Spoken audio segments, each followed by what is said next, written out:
The big question here, of course, was deadly force justified? And here is how the county attorney put it. Take a listen.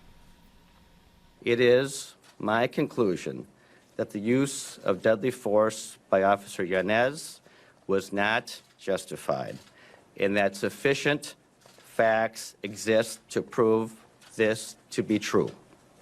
Accordingly, we filed a criminal complaint this morning in Ramsey County District Court charging Officer Yanez with second-degree manslaughter in the death of Philando Castile and 2 felony counts of dangerous discharge of a firearm that endangered the safety of Diamond Reynolds and her 4-year-old daughter, the 2 passengers in the car.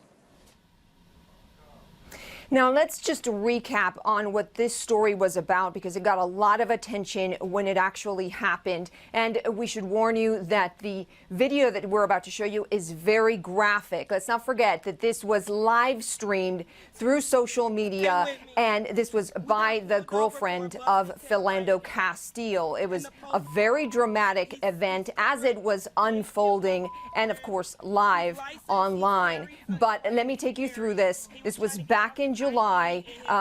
The woman that you're seeing on your screen, that is Diamond Reynolds. She says that they were stopped because of a tail light, and now we're learning from the Ramsey County attorney that that video actually started rolling about 40 seconds after the last gunshot was fired.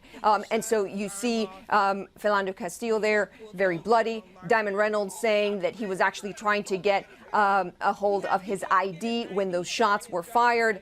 But again, after about 19 weeks, the Ramsey County attorney mentioned, he looked at all of the facts. He looked at the investigation by the Minnesota Bureau of Criminal Apprehensions, took all of that information in, and decided to charge the officer in this case, Jeronimo Yanez, with second-degree manslaughter in the death of Philando Castile and 2 felony counts of dangerous discharge of a firearm. And we should add that those 2 firearm discharge charges are because of Diamond Reynolds was in the car, and so was her little girl.